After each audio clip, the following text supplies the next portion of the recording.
Entreprendre hors des normes est le podcast dédié aux femmes entrepreneurs qui désirent faire la différence par leur différence. Je suis Anne-Valérie Raucourt. Depuis 2010, j'accompagne les femmes originales et ambitieuses qui veulent se créer une vie riche et libre par la voie de l'entrepreneuriat. Si tu désires casser les codes, créer ta propre recette du succès et développer un business florissant au service de ta vie et de la vie, tu es ici chez toi.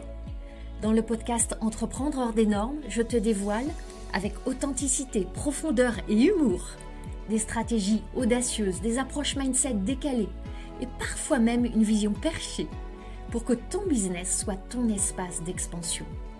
Ici, on célèbre ensemble la puissance des femmes qui osent assumer leur singularité, exprimer leur plein potentiel et laisser leur empreinte. Bienvenue dans ce nouvel épisode du podcast Entreprendre hors des normes. Je suis ravie de t'accueillir pour ce nouvel épisode qui va être un petit peu spécial. Je vais lever le voile sur une expérience que j'ai vécue dans le cadre de mon dernier lancement de Sacré-Bis, c'était début novembre, et une expérience de lancement au cours duquel la vie s'est invitée, ce qui m'a amené à ajuster beaucoup de choses et à commettre en particulier une erreur. Alors, il y a eu un certain nombre d'erreurs, mais il y en a une qui est très riche d'enseignements et que j'ai vraiment envie de te partager dans cet épisode. Je vais t'expliquer à quel point cette erreur m'a coûté cher en termes vraiment financiers et aussi des enseignements tellement riches qu'elle m'a offerts et je sais qu'à travers ces enseignements, il va y en avoir pour toi. Le contexte dans lequel on est, c'est un lancement de Sacré-Bise, mon accompagnement phare pour les entrepreneurs qui veulent développer, amplifier la croissance de leur business hors des normes, en se reliant vraiment à qui elles sont, en étant dans leur authenticité et en osant plus grand, plus grandiose, en allant chercher des plus grands résultats. Un lancement, ça se prévoit à l'avance. C'est planifié, c'est anticipé. Et il se peut que la vie s'invite, que des événements, heureux ou malheureux, arrivent dans cette période que tu as planifiée. Et c'est ce que j'ai vécu. Une grosse tourmente personnelle est arrivée dans cette phase-là. Quand je te parle de phase de lancement, alors un lancement, il y a une forme de sophistication et au stade de business où je suis, tu peux aussi le mener avec beaucoup de simplicité. Alors là, ça pourrait être l'objet de bien d'autres podcasts.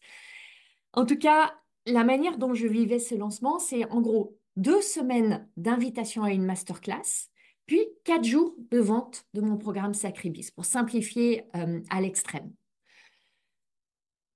J'étais au cœur de ma phase d'invitation à la masterclass.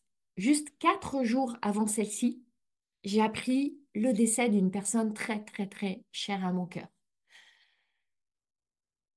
J'ai eu là à prendre une décision très rapide de savoir si je maintenais ma masterclass, si je l'annulais, si je la reportais, si j'inventais encore autre chose, parce que l'enterrement de cette personne était le jour même de ma masterclass. Je ne vais pas rentrer là dans le processus de décision, tout ce qui a joué, etc. J'ai décidé de maintenir la masterclass, de la faire différemment et de vivre de facto cette phase de vente différemment puisque j'ai eu, juste après ma masterclass, à partir, faire 5 heures de route, vivre des émotions très lourdes, refaire la route, tout ça dans une phase de vente où normalement tu essayes d'être totalement dédié à la vente, dans la plus belle énergie, archi disponible. Ça m'a été impossible. Et ça m'a donné à vivre un lancement extrêmement singulier. J'ai eu à ajuster certaines choses que j'avais prévues, à adapter mes plans, à ajuster très concrètement dans mon planning parce que j'ai passé beaucoup de temps sur la route et dans ces événements où je voulais être présente aussi. Donc j'ai voulu allier ce et de être dans mon lancement et être dans cette phase de ma vie où je voulais vraiment être la plus pleinement et purement présente. Donc ça a été très exigeant en temps, en énergie, en ressources, en oscillation émotionnelle. Dans l'épisode 122 du podcast, qui s'appelle un marketing fun et fécond. Comment avoir un marketing fun et fécond? Je t'ai partagé un concept que je veux rappeler ici rapidement. Si tu n'as pas vu cet épisode, je t'engage vraiment à aller l'écouter après. Là, on reste ensemble, mais après, je t'invite vraiment à aller l'écouter parce que j'ai partagé un concept très important qui va t'aider tout au long de ton marketing et qui m'a vraiment aidé dans ce que j'ai vécu dans cette phase de lancement. Je te parle dans cet épisode des deux postures qui cohabitent en toi en tant qu'entrepreneur. Pour te le rappeler brièvement, la première posture, le premier espace, c'est celui du business.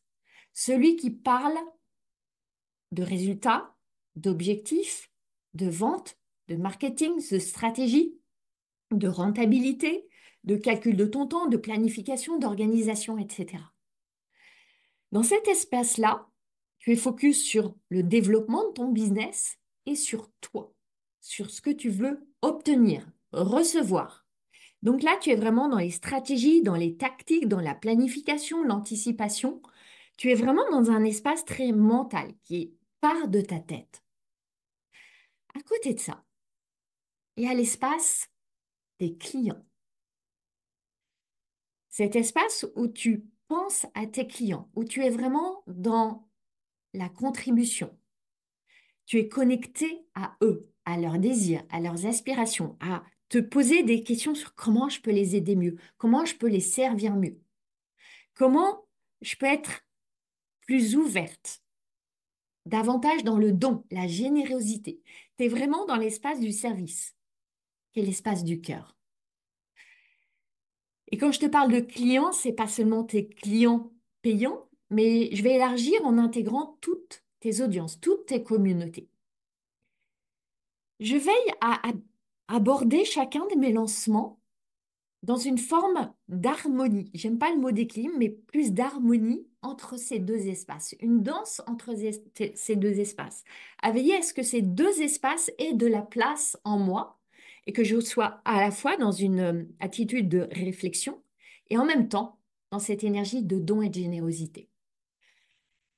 Seulement, si je reviens à ce lancement de début novembre, les circonstances que j'ai été amenée à vivre ont créé une tourmente, un tumulte en moi, et ça a créé une forme de déséquilibre.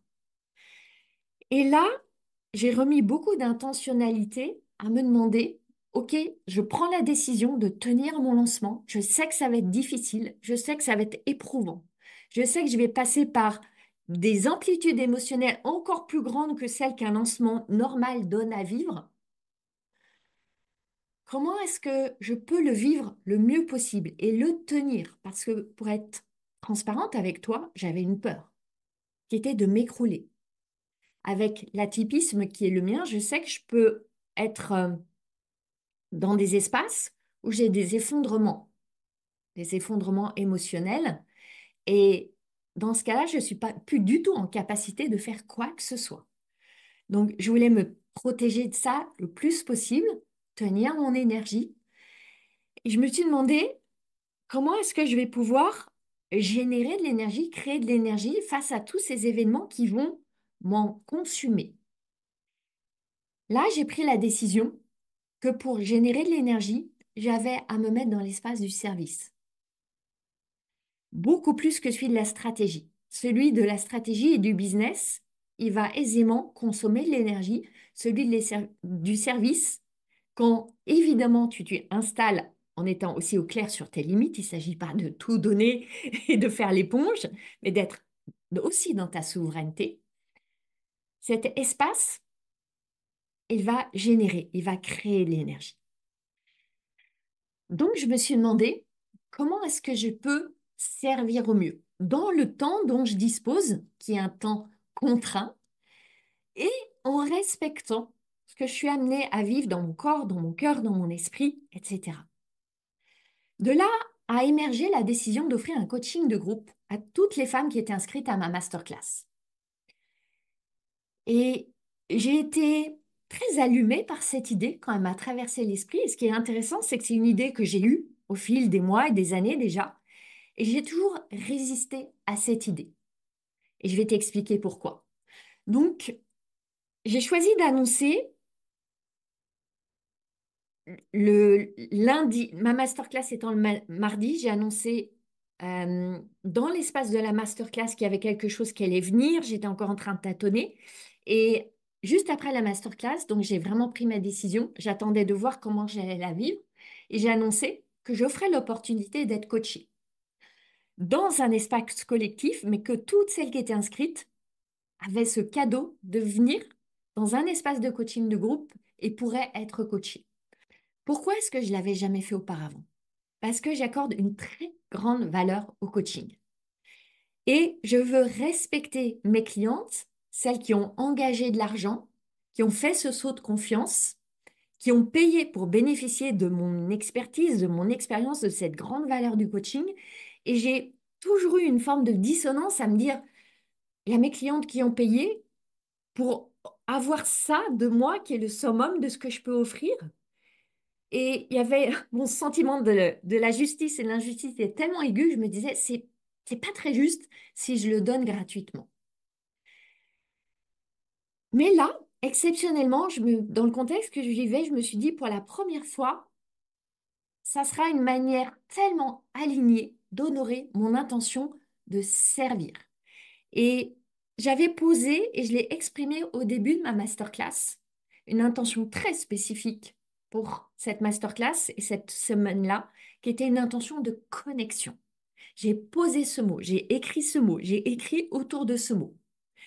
Et je me suis dit que offrir cette opportunité d'être coaché en individuel dans l'espace du groupe, il n'y avait rien de plus beau que d'honorer l'intention de connexion et de servir. Évidemment, ma casquette business, qui n'est jamais bien loin, est intervenue. Et je me suis dit, mais ok, mais il faudrait quand même que ça serve les ventes. Il faudrait quand même que ça soit au service de mes objectifs. Il faudrait quand même que la businesswoman en moi soit honorée aussi. Mais l'intention de servir et de connexion était si forte, elle criait si fort, que j'ai rangé la casquette business au vestiaire et je dis, ok, très bien, mais là, je veux juste donner. Donc, si je reviens dans cette semaine de lancement, je suis partie en voyage le jeudi. Je suis rentrée de l'enterrement et de voilà toute cette phase douloureuse, je peux mettre ce mot-là. Et le vendredi matin, j'animais ce coaching de groupe. J'ai annoncé qu'il durerait 1 heure et demie. J'ai offert 2 heures et demie. Et je me suis dit, je vais rester là à coacher le plus grand nombre possible, donner la plus haute valeur, servir avec le plus haut degré de qualité, aussi longtemps que énergétiquement, c'est juste pour moi. Donc ça a duré 2 heures et demie.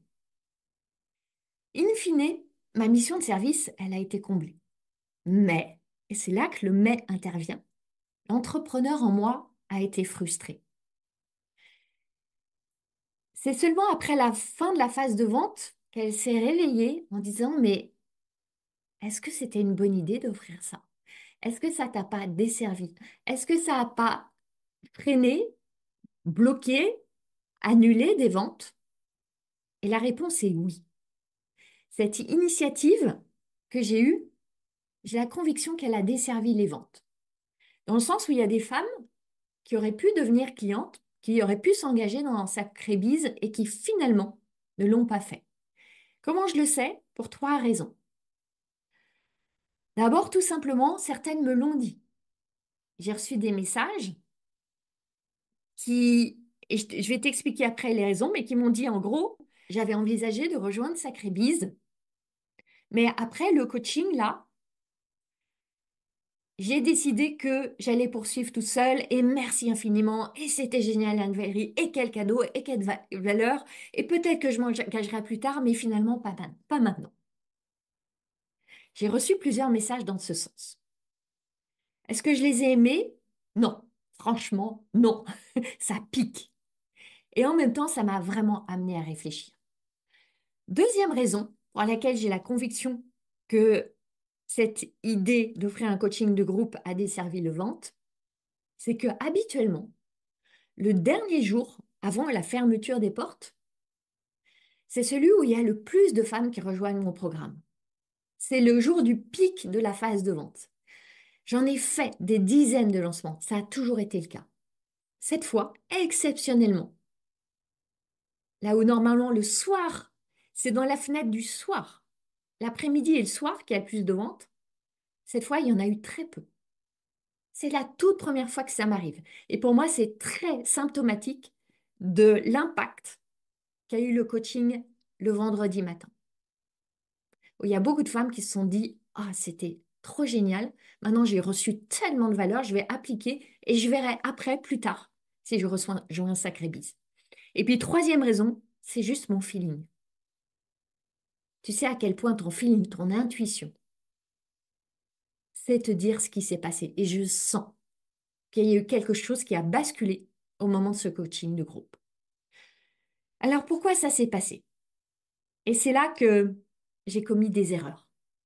Et quand je dis erreur, je le dis avec, sans me fouetter ou me blâmer. Ce sont des erreurs tellement riches d'enseignements, des enseignements pour moi et je sais que ça va être des enseignements pour toi aussi. Première erreur, j'ai quasiment pas vendu. Au début, j'ai très vaguement rappelé que les portes de Sacribis se fermaient le soir même et je l'ai fait en mode mais vraiment ultra léger. En me disant, allez, à la fin, je ferai un petit pitch de vente, je les inviterai à rejoindre Sacribis, etc. Et à la fin, je l'ai à nouveau escamoté. J'étais tellement dans l'idée, je suis là pour servir, je suis là pour donner, je suis là pour être dans la valeur du service, leur montrer la puissance du coaching, leur faire expérimenter ce que c'est, la puissance du coaching avec moi, que j'ai escamoté la vente. C'est vraiment intéressant. Et eh bien, si vous vendez pas, ça se vend pas. C'est aussi simple que ça. Tu escamotes la vente, tu n'auras pas de vente. Ça s'est passé très inconsciemment. Je pense aussi que j'étais vraiment extrêmement fatiguée, que j'étais, j'avais pas toutes mes connexions stratégiques qui sont là normalement, et c'est passé à la trappe. Alors j'ai vaguement évoqué, sacré bise, la fermeture des portes, que c'était le moment pour rejoindre, mais j'ai pas du tout rappelé toute la valeur de cet accompagnement, même si j'y crois tellement. C'est assez fascinant de voir ça. Deuxième erreur que j'ai commise. Au tout début de ce temps de coaching, j'ai posé le cadre et j'ai expliqué que je ne pourrais pas coacher toutes les femmes présentes. Je l'ai dit, mais je ne l'avais pas dit avant. Donc, il y en a beaucoup qui sont venus en se disant que quoi qu'il advienne, elles allaient être coachées. Et moi, en fait, en offrant ce coaching, je ne savais pas combien seraient présentes. Je n'ai pas créé de filtrage, de questionnaire, de sélection ou quoi que ce soit. C'était juste réservé à celles qui s'étaient inscrites à ma masterclass. Dans l'espace du coaching, j'ai des années d'expérience de coaching individuel dans ces espaces de groupe. Donc, je sais être focus sur c'est quoi le cœur de la question. Comment descendre là dans l'entonnoir de ce qui se joue vraiment. C'est quoi le problème derrière le problème. Donc, je sais même plus combien j'en ai coaché. Mais j'étais vraiment très efficace, efficiente et j'ai alloué le juste temps à chacune. J'ai veillé à en faire des enseignements à chaque coaching individuel a été un moment d'enseignement pour toutes. C'est aussi pour ça que toutes ont beaucoup reçu. Et en même temps, il y a eu beaucoup de mains levées, plus d'une vingtaine, je pense. Et évidemment, ça a généré de la frustration chez celles qui n'ont pas pu être coachées. Parce qu'en l'espace de 2 heures et demie, je ne peux pas coacher 25 personnes. Ou ça serait vraiment dégrader la qualité de ce que je veux offrir. Donc je sais, il y en a qui me l'ont exprimé après, qui ont été frustrés. Parce que j'ai simplement posé une règle très simple que je coachais dans l'ordre où les mains se levaient. Donc il y en a qui ont été extrêmement rapides, qui ont vite compris comment ça allait se jouer, qui ont levé très vite leurs petites mains virtuelles sur Zoom. On était sur Zoom en visuel. Et il y en a qui ont été, qui sont arrivées plus tard, qui ont été plus lentes à lever leurs mains. Donc elles ont attendu, attendu. J'en ai vu qui partaient, qui étaient déçus, qui réalisaient qu'elles n'allaient pas être coachées, même si j'ai été jusqu'à 2h30 de coaching, ça générait des frustrations. Et cette frustration-là, évidemment, pour certaines en tout cas, elle a coupé l'envie de s'engager. Ce qui me mène à la troisième erreur. C'est qu'en faisant vivre cette expérience avec un groupe d'une cinquantaine de femmes, qui étaient très demandeuses de coaching, qui arrivaient avec des problèmes brûlants, j'ai créé une projection inconsciente que dans les espaces de coaching de Sacrébise, ça se passe de la même manière, que c'est exactement ce qu'on vit, et que peut-être il y a 50 personnes, et que possiblement certaines allaient venir avec leurs questions dans les coachings hebdomadaires de Sacrébise et repartir avec cette frustration de ne pas être coachées. Il y en a qui ont pu imaginer qu'il y aurait plein de monde et qu'elles pourraient rester sur le bord de la route. J'ai pas du tout expliqué que dans Sacrébise, ça se passe différemment, qu'il y a déjà beaucoup moins de monde, que les questions sont posées à l'avance, que chacune a toujours son espace, que jamais je n'en laisse une sans sa question adressée, sans son temps intime avec moi. Et du coup, ça a créé des perceptions erronées. Ça a créé inconsciemment des idées totalement fausses sur ce qui se joue dans mes accompagnements hebdomadaires dans Sacrébise.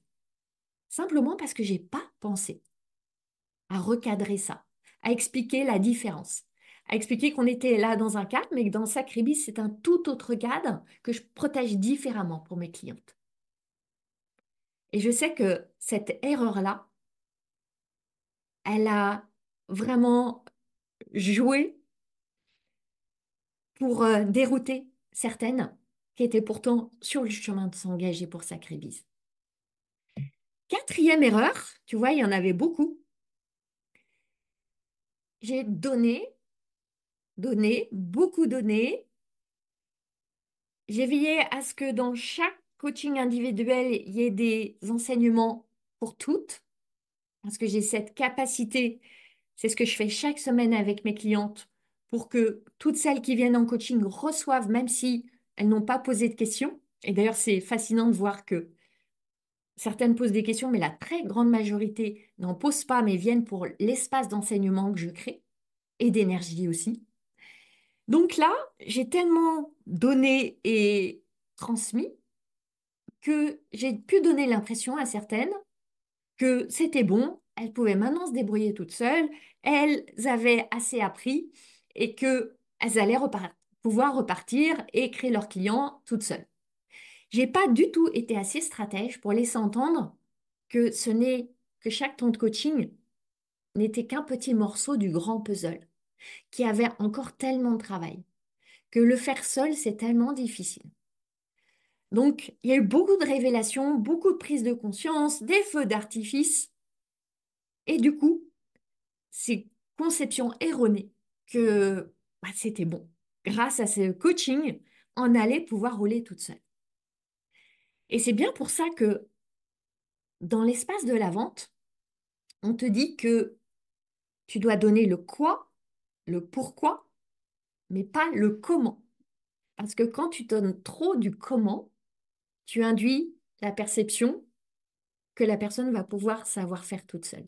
Et c'est exactement ce que j'ai fait, de donner beaucoup de comment, donner beaucoup de clés ultra concrètes pendant 2h30 et de créer cette perception que bah, j'ai pas besoin de sacrifice, je vais me débrouiller toute seule. On touche là à la question de la valeur. C'est un concept que j'analyse vraiment en profondeur avec mes clientes dans Sacrébis quand je les accompagne, parce que c'est un concept qui est au cœur du marketing et de la vente. Et bien sûr, ensuite, avec les clients, quoi que ce soit que tu offres, mais c'est ce qui se joue quand il y a des freins à la vente, quand il y a des défis autour de la vente, ça joue vraiment autour de cette notion de valeur.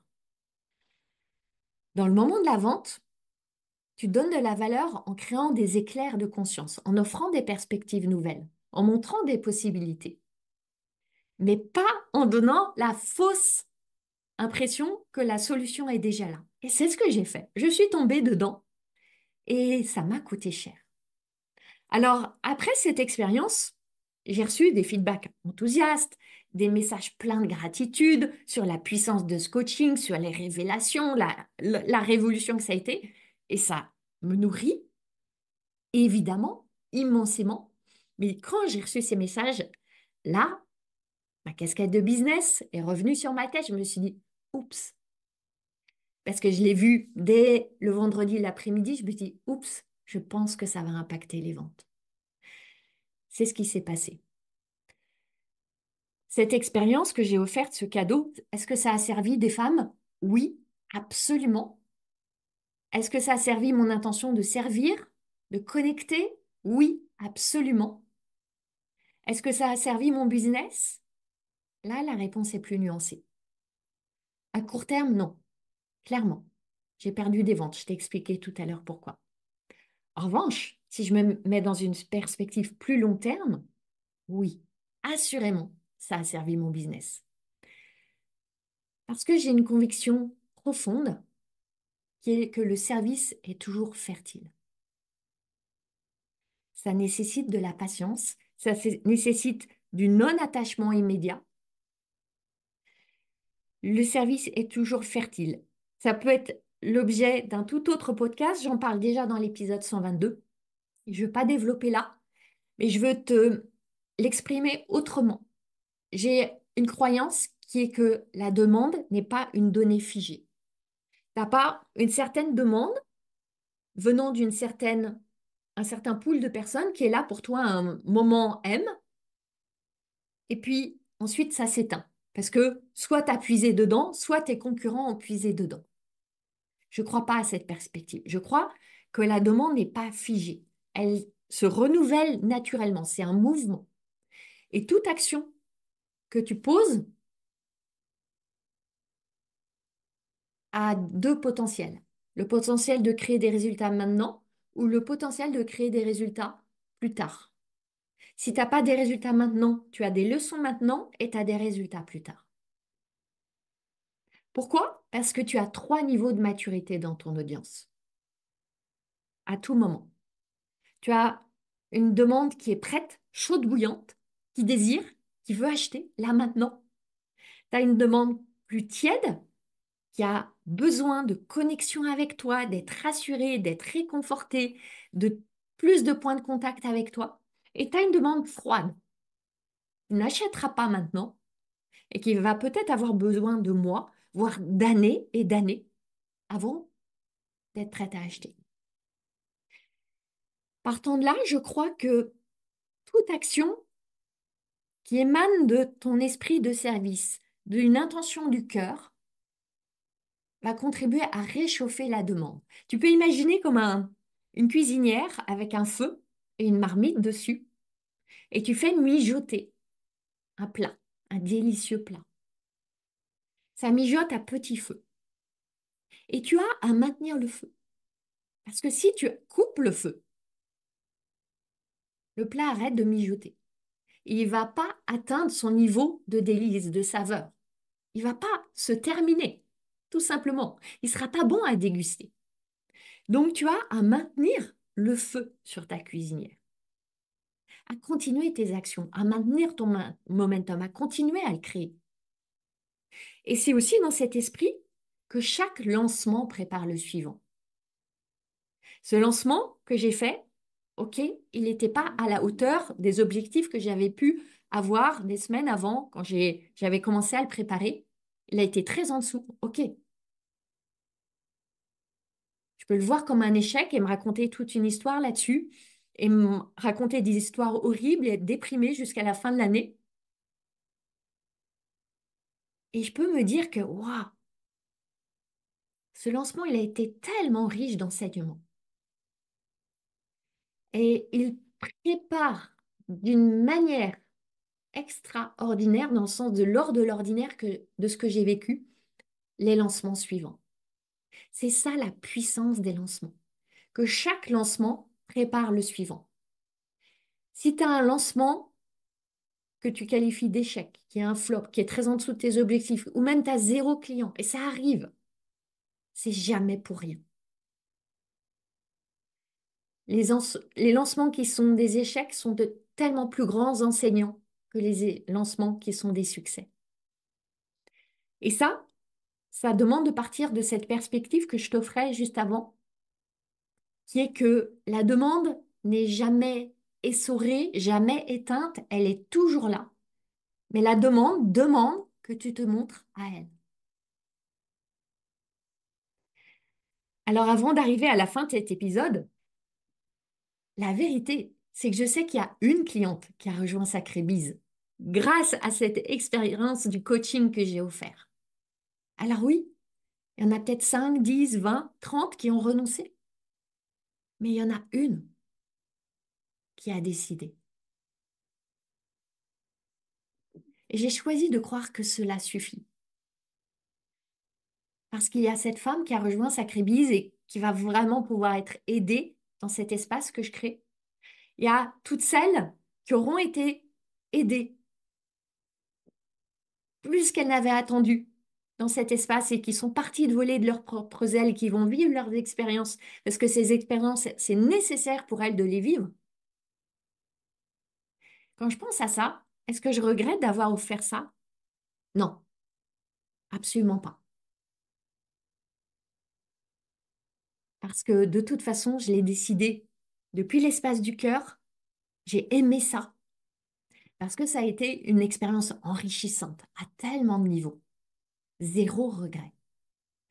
Surtout, parce qu'il y a toujours de la joie dans l'alignement. J'étais alignée avec mes intentions. Donc ça ne peut être que joyeux.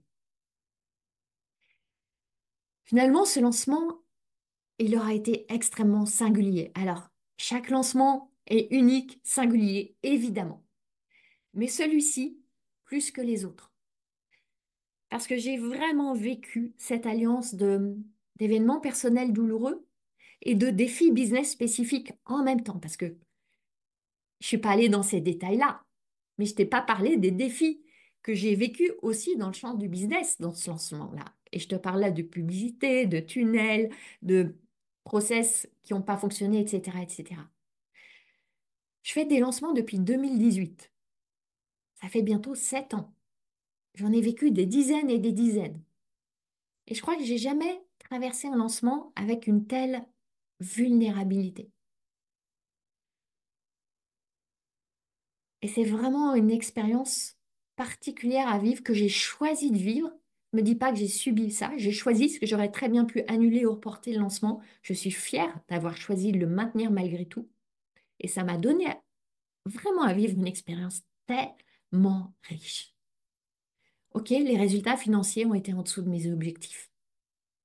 Mais c'est sans doute un des lancements où j'ai vécu la plus grande croissance personnelle, où j'ai eu la possibilité d'allier vulnérabilité et puissance, de déployer ma créativité dans cet espace d'incertitude, de cultiver tellement le non-attachement, parce que je savais dès le début que mes objectifs, il faudrait un miracle pour les atteindre, pour plein de raisons. Donc, quelle invitation à cultiver le non-attachement par rapport aux objectifs. Et en même temps, tenir fermement mon intention. Autre chose que j'ai eu à faire, c'est dépasser cette pensée qui était tout le temps là, qui est je suis fatiguée, je suis épuisée, je vais pas y arriver, comment je vais tenir? C'est fatigant de penser que tu es fatigué. C'est épuisant de penser sans cesse que tu es épuisé. Et c'est là que c'est fascinant de voir qu'on a toujours la capacité à élargir notre potentiel de création d'énergie, même dans l'adversité. C'est ce que j'ai vécu. Je me suis pas écroulée, il n'y a pas eu d'effondrement. Et pourtant, ça a été sacrément éprouvant.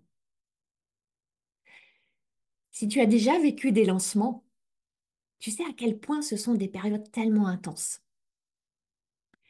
Et à travers tout ce message, je veux aussi te dire que ton attitude, ta posture, tes décisions, ton énergie jouent tellement plus que tes décisions stratégiques. Si tu n'as pas encore lancé d'offres, et là, évidemment, je te parle essentiellement de lancement online, mais quoi que ce soit que tu lances, que ce soit des produits physiques, des prestations, des services, un accompagnement, peu importe, c'est la même chose quand tu lances online. Si tu ne l'as pas encore fait, je t'engage vraiment à le faire, à y aller. C'est un espace de croissance phénoménal. C'est vraiment une expérience de laquelle tu ressors différente, grandie, peut-être ébranlée parfois, mais tellement plus puissante. Si cet épisode a résonné pour toi, a créé des prises de conscience, t'a touché, t'a donné envie d'agir, d'aller poser maintenant le plan de ton prochain lancement, n'hésite pas à me le dire, à partager en story cet épisode du podcast, à laisser un commentaire sur ta plateforme d'écoute. Bien sûr que ça me fait chaud au cœur et aussi ça aide d'autres entrepreneurs à découvrir le podcast. Et j'ai tellement envie que mes messages touchent plus de femmes, plus d'entrepreneurs, plus amplement. Merci infiniment. Très belle suite de semaine à toi. Et on se retrouve la semaine prochaine pour un nouvel épisode. Ma mission, c'est d'aider les femmes comme toi à se lâcher la bride pour lâcher les fauves. Si tu aimes ce podcast, tu vas adorer la formation que je t'offre. C'est le condensé de mon approche anticonformiste du business pour t'aider à accueillir tes prochains clients joyeusement. Reçois cette formation gratuitement en cliquant sur le lien dans les notes du podcast. Je jubile déjà en pensant à tout ce que tu vas réaliser.